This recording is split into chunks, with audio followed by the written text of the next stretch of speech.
আজকে সকালে আমি টিকটকও ঢুকতাম পারছি না, ফেসবুকও ঢুকতাম পারছি না। ঘুম থেকে উঠতে নদীর হয়ে গেছে, তো আমি খামো গেছি কি। যখন আমি 3টার দিকে ফোন হাতে লইছি, তখন মানে এমন একটা জিনিস আমার সামনে এসে আমি নিজে মানে বিশ্বাস করতে পারছি না যে এটা আমি একটু দেখার লাগে প্রস্তুত আসলাম না। আমি আগের দিন রাতকে যে মানুষের ভিডিও দেখে ঘুমাইছি, যে মানুষের কথা আমি গৌরবাদ থেকে ঘুমাইছি, আমি যে মানে ফোন হাতে লোয়া পরে আমি দেখুন যে সেই মানুষটাই দুনিয়াত নাই, আমি বিশ্বাস করতে পারছি না।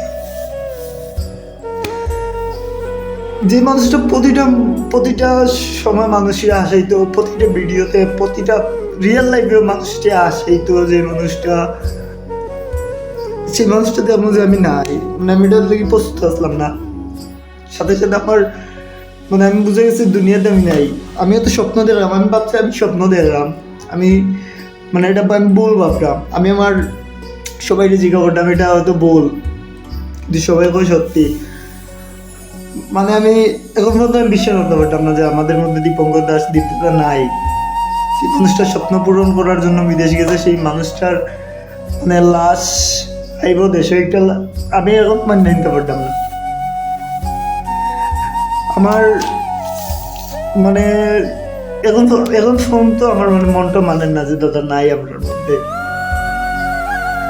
আমরা কেমনে মানিয়ে নিতাম যে মানুষটা আসানো পছন্দ করে, যে মানুষটার ভিডিওতে বা সবসময় মানুষটার সব জিনিসে মানুষের আসানো। ওনার মা কেমন করে মাইনা নিব, আমরা মাইনা নিতে পারতেছি না, ওনার মা কেমন করে মাইনা নিব, ওনার আত্মীয় স্বজন তারা কেমনে মানিয়ে নিব। আমি সবার কাছে একটাই অনুরোধ করবো, দাদার জন্য সবাই আশীর্বাদ করবেন, যাতে দাদা পরলোকে গমন করে সুখে শান্তিতে থাকতে পারে। ঈশ্বর ওনাকে স্বর্গবাস করে, সবাই আশীর্বাদ করবেন। আর দাদার দেহটা কবে দেশে আসবে, একটা রিকোয়েস্ট আমার, দাদার দেহটা কবে দেশে আসবে সবাইকে জানানোর জন্য সোশ্যাল মিডিয়াতে অনলাইনে সবাইকে জানাবেন যে কবে দাদার লাশটাতে দেশে আসবে, ওটা সবাইকে জানাবেন অবশ্যই। কবে ওনাকে দাহন করা হবে সবাইকে জানাবেন।